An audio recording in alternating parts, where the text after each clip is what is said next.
வணக்கம் அன்பான சொந்தங்களே. நறுக்கென்று 4 வார்த்தை உங்களுடன் நகுலா சிவநாதன். ஆம், இன்று நாங்கள் எடுத்துக்கொண்ட விடயம் நூல்கள். இங்கு நாங்க என்னத்தை பார்க்கிறோம்டா, நாங்க ஒரு எழுத்துக்களை எண்ணத்தை கோர்வையாக்கி எழுத்துக்களூடாக பதிந்து தருவதுதான் ஒரு ஏடு. அதுதான் நாங்கள் நூலாக சொல்லுகிறோம். அந்த நூல்கள் அதாவது எழுத்துக்களை கோர்வையாக்கி நாங்கள் அதை பதிக்க வச்சு உருவாக்குறது தான் புத்தகம். தாள்கள்ல பதிக்கிறோம். இந்த தாள்கள் தரும் சுகம் ஒரு தனி சுகம் என்பது உண்மைதான். புத்தகங்கள் ஒரு இடத்துல இருந்து கொண்டு வாசிக்கக்கூடியவை. எங்களோட தனிமையை போக்கக்கூடிய ஒன்று என்றால் அது புத்தகம் தான். உண்மையிலேயே ஒரு புத்தகம் எங்களுக்கு துணிவை தரும். வாசிக்க வாசிக்க அந்த புத்தகத்துல நிறைந்த அறிவை நாங்கள் பெறக்கூடியதாக இருக்கின்றது. ஆகவேதான் நூல் படித்து முன்னேறியவர்கள் பலர். ஆபிரகாம் லிங்கனை பாருங்கள், அவர் தெருவிளக்கில புத்தகத்தை படித்தவர். அதனால அவர் ஒரு நாட்டின் ஜனாதிபதியாக வந்தவர். ஆகவே புத்தகங்களை ஏன் படிக்க வேண்டும் என்ற கேள்வி இருக்கிறது எல்லோரும் உண்மை. அதாவது ஒவ்வொரு மனிதனும் தன் அனுபவத்தை புத்தகத்தில பதிக்கின்றார், ஒரு ஏடுகளாக பதிக்கின்றார். அப்ப அந்த அனுபவத்தை ஒவ்வொருடைய அனுபவத்தையும் கேட்டு நாங்கள் பெற முடியாது. அவர்களுடைய அனுபவத்தை அவர்கள் சொல்வதை கேட்க வேணும். எல்லோரும் சொல்வார்கள் என்று இல்லை. அதனால அவர்கள் தங்கள் எண்ணத்தை பதித்து வைத்திருக்கிறார்கள். அந்த பதித்து வைத்திருக்கிற புத்தகத்தை நாங்கள் படித்தால் ஒவ்வொருவருடைய அனுபவத்தை பெறலாம். ஒவ்வொரு புத்தகத்தின் பக்கங்களும் ஒரு அனுபவ திரட்சி என்று சொல்லுவார்கள். நிச்சயமான ஒரு உண்மைதான். ஆதலால் நல்ல புத்தகங்கள் நல்ல நண்பர் தான்.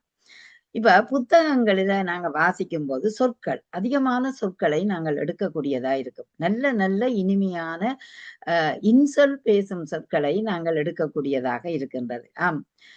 அப்படி பார்த்தோம்னா எங்கட மூளையை எடுத்துக்கொண்டது மூளைன்ற அறிவுத்திறனை விருத்தி செய்வதற்கு நூல்கள் பெரும் துணை புரிகின்றன என்பது உண்மைதான். அதாவது சிந்தனைக்கு உயிர் கொடுப்பவை எழுத்துக்கள் தான். அந்த அந்த சிந்தனைக்கு எங்களுக்கு உயிர் கொடுத்து அவற்றை வாசிக்கும் போது மனதில பதியும். பாருங்கள், நல்ல புத்தகங்கள் நல்ல குடைகளை போன்றவை. எவ்வாறு ஒரு குடையானது விரிகிறதோ அப்படி எங்களுடைய எண்ணங்கள் எல்லாம் விரியக்கூடிய ஒரு நிலையை பெறுகின்றோம் என்பது உண்மை. இப்ப காற்றுக்கு சாளரங்களை திறந்து விடுகிறோம். என்ன வருகிறது? காற்று வருகிறது. அந்த காற்று வருவது போலத்தான் எங்களுக்கு அறிவும் தேடலும் வருகின்றது இந்த நூல்களால் என்றால் மிகையாகாதுதான். ஆதலால் தான் நாங்கள் நூல்களை படிக்க வேண்டிய தேவை இருக்கின்றது. ஒரு நூலை படிக்கும் போது தர்க்க ரீதியாக நாங்கள் கருத்துக்களை பகிர்ந்து கொள்ளலாம். நீயா, நானா, சவாலா, சமாளி என்று அதாவது ஒருவர் சொல்லும் போது அதுக்கு எதிர்கருத்து சொல்றதும் சிந்திக்கக்கூடிய திறனும் நுண்ணறிவுகளை பெறவும் இந்த நூல்கள் உதவுவதென்றால் மறக்க முடியாத நூல்களை உண்மையிலே. ஒவ்வொரு மனிதற்ற வலியையும் அதே நேரம் ஒவ்வொரு மனிதற்ற கதையையும் அது சொல்லும்.